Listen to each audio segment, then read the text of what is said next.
A gente traz agora a história de uma mulher que cresceu aqui no Brasil e agora busca ajuda do Itamaraty para deixar a faixa de Gaza e tentar retornar aqui ao território brasileiro. Mas quem vai contar todos os detalhes dessa história, que apurou a história e traz aqui no 360, é a nossa editora internacional, Mariana Catassi, já aqui ao meu lado. Mari, muito boa tarde. Uma história que você já publicou no site da CNN e você traz mais detalhes aqui, que é super comovente, né? A gente está falando de uma mulher com seus filhos e que já há muito tempo tem enfrentado essa situação. É isso mesmo, Yuri. Muito boa tarde para você, para todos que assistem ao CNN 360. Yuri, eu conversei com a Asma, uma mulher nascida nos Emirados Árabes Unidos. Inclusive, isso virou matéria no site da CNN. Essa mulher é filha de mãe síria e de pai palestino, mas ela cresceu aqui no Brasil, em Duque de Caxias, no Rio de Janeiro. Morou aqui por mais de 15 anos, estudou em um colégio brasileiro, foi alfabetizada em português, mas viajou para a faixa de Gaza em 2006 para visitar a família e não conseguiu mais sair. A gente lembra que 2006 foi o ano em que o Hamas venceu as eleições legislativas em Gaza e o ano também em que os combatentes palestinos sequestraram um soldado israelense e, em resposta, Israel reforçou as operações em Gaza e, por isso, as fronteiras ficaram cada vez mais fechadas. Essa mulher conta que quando chegou em Gaza só falava português, não falava árabe, precisou fazer mímica para se comunicar e ao longo dos anos se adaptou à vida em Gaza, teve 4 filhos, mas agora ela pede socorro para as autoridades brasileiras para voltar aqui para o Brasil. Ela diz que lá em Gaza, até hoje, ela é tratada como brasileira porque tem muito sotaque ainda. Nós daqui a pouco vamos ouvir uma fala dela que fala português perfeitamente, cresceu aqui no Rio de Janeiro e agora pede ajuda das autoridades brasileiras para deixar a faixa de Gaza. Eles tentam uma reunião familiar com o pai dessa mulher, que mora ainda em Duque de Caxias, por causa de uma portaria interministerial que diz que os filhos de refugiados têm direito à concessão de visto aqui no país. Ela já tentou voltar em operações do Itamaraty de repatriação aqui para Gaza, mas o Itamaraty afirma que só consegue negociar a repatriação de cidadãos brasileiros, Yuri. Pois é, a gente está vendo todas essas imagens aqui, que imagino que sejam dela, e ali você trouxe um pouco ali do posicionamento oficial. O que o Itamaraty oficialmente tem dito a respeito deste caso? Olha, Yuri, nós entramos em contato com o Itamaraty para conversar a respeito desse caso, mas não tivemos uma resposta. Mas o Ministério das Relações Exteriores já repercutiu esse caso anteriormente para a Agência Brasil e disse que só consegue negociar a saída de Gaza de pessoas que são cidadãs brasileiras. Agora, os advogados da família de Asma tentam naturalizar o pai para que a família, então, sendo cidadã brasileira, consiga ter direito à repatriação.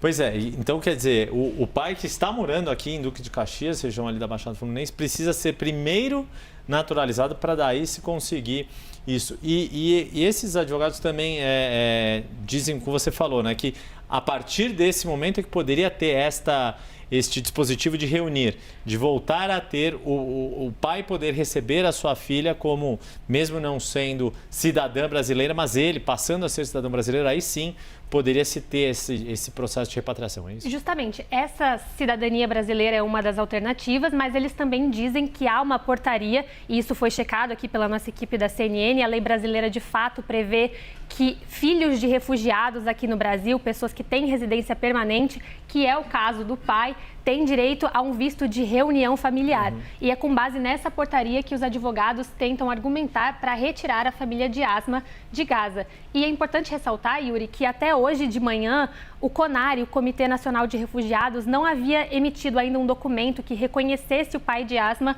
como um refugiado. Isso porque ele veio para cá em 1992, antes da criação do comitê. Mas hoje, após a publicação da matéria da CNN, a gente teve acesso a documentos que mostraram a Acnur, a Agência de Refugiados da ONU, reconhecendo, dizendo ao governo brasileiro que este homem é um refugiado aqui no Brasil, no Rio de Janeiro, em Duque de Caxias. E agora o CONARE emitiu nessa manhã um documento que concede o status de refugiado ao pai de Asma. E esse documento pode ser o primeiro passo para novos desdobramentos. Pois é, importante isso porque a família, né, o pai da Asma vem tendo inclusive respaldo jurídico, né, assistência jurídica para tentar resolver esta questão burocrática e aí com isso poder tentar, né? E é impressionante porque você falou 2006, a gente está falando de praticamente 2 décadas, claro. Desde 2006 para cá a situação se agravou, principalmente depois de 2023, mas longe de ser uma situação confortável, digamos assim, sempre ainda com essa questão. E aí, Mari, te pergunto, como é que está a situação da família da Asma neste momento, no atual contexto, desde a guerra iniciada após o ataque terrorista do Hamas de outubro de 2023, mas a gente tem visto várias ondas de incursões da campanha militar de Israel e no momento em que começa, inclusive, com novas incursões terrestres lá. É isso mesmo, Yuri. É importante a gente ressaltar que Asma mora na cidade de Deir al-Balá, no centro de Gaza, que foi alvo essa semana de uma operação terrestre inédita do exército israelense. A gente trouxe isso na programação do 360, inclusive.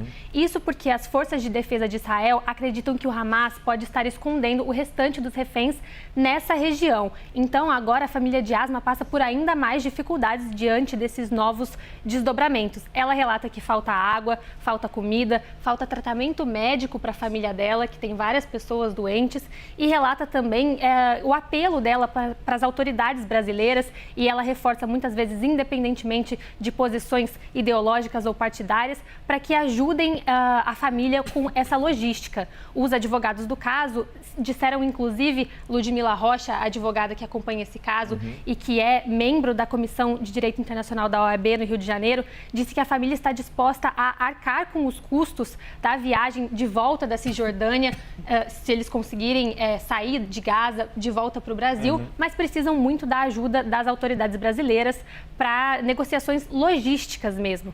E a gente separou, inclusive, um trecho da nossa entrevista com a Asma, em que ela conta como tem sido a situação na faixa de Gaza. Yuri, vamos ver. A água que eles pegam dos caminhões está com areia, está com sujeira, só que a gente não tem outra alternativa.